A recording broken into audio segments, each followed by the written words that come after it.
बात बोलूं, मेहनत खराब नहीं होती है। एक समय पर किसी स्थिति का होना निश्चित होता है। हो सकता है कि जिस समय पर आपका एग्जाम हुआ उस समय पर उपलब्धि मिलनी। समय दोषी है या सिस्टम? नीट पेपर लीक पर बाबा का ज्ञान सुन छात्रों का फूटा गुस्सा। नमस्कार, आप देख रहे हैं सत्यम टॉक शो। देश में जब भी कोई बड़ा घोटाला होता है तो दो तरह के लोग एक्टिव हो जाते हैं।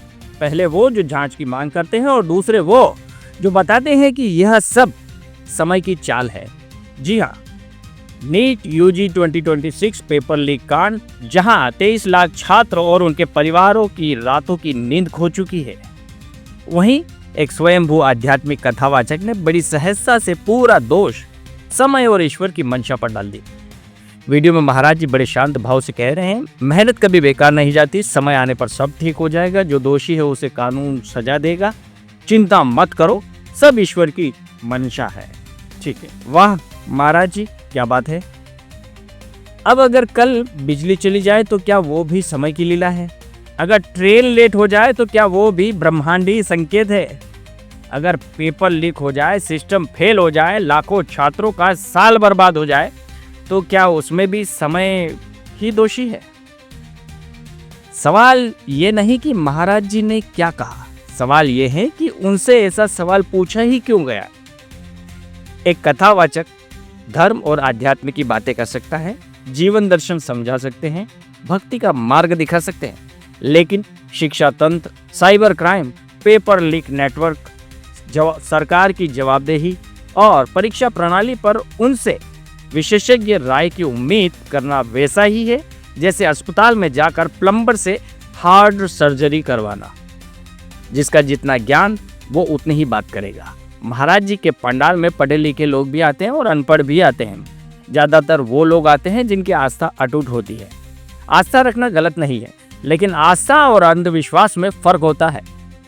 धर्म भी यही कहता है, ईश्वर उसी की मदद करता है जो मेहनत करता है। और अगर मेहनत करने वाले के बाद कोई दुष्ट व्यक्ति, कोई भ्रष्ट नेटवर्क, कोई लालची राक्षस उस मेहनत पर पानी फेर दे, तो दोष ईश्वर का नहीं होता, दोष समय का नहीं होता, दोष उस राक्षसी मानसिकता का होता है जिसने मेहनत को बाजार में बेच दिया।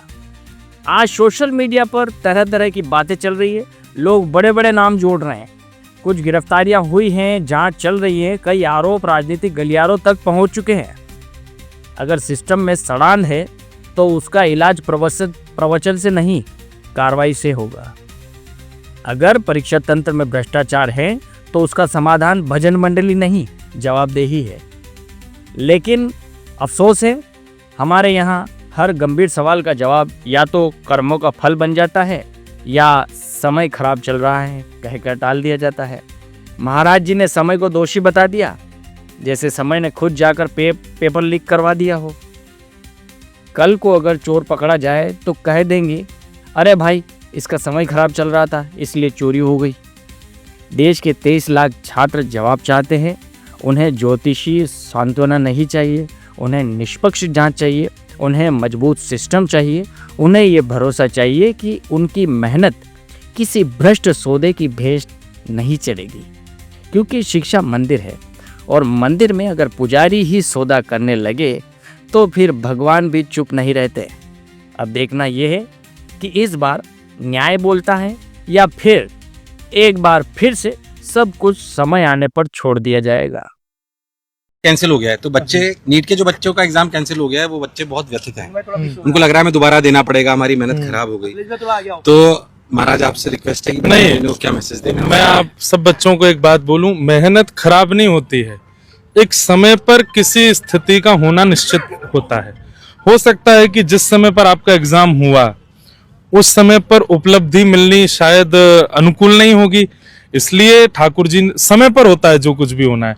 बस बहाना उसका जो भी बनते हैं, कहीं पेपर लीक बनता है, कहीं कुछ बनता है, वो कानून का काम है कि उन सबको दंड देना है और वो सब सरकार का काम है कि वो सब चीजें खत्म होनी चाहिए।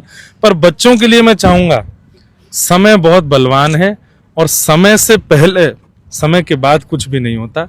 हो सकता है कि जो दोबारा एग्जाम होगा वो समय ही उचित हो आपकी उपलब्धि के लिए, इसलिए बिल्कुल व्यथित मत हो।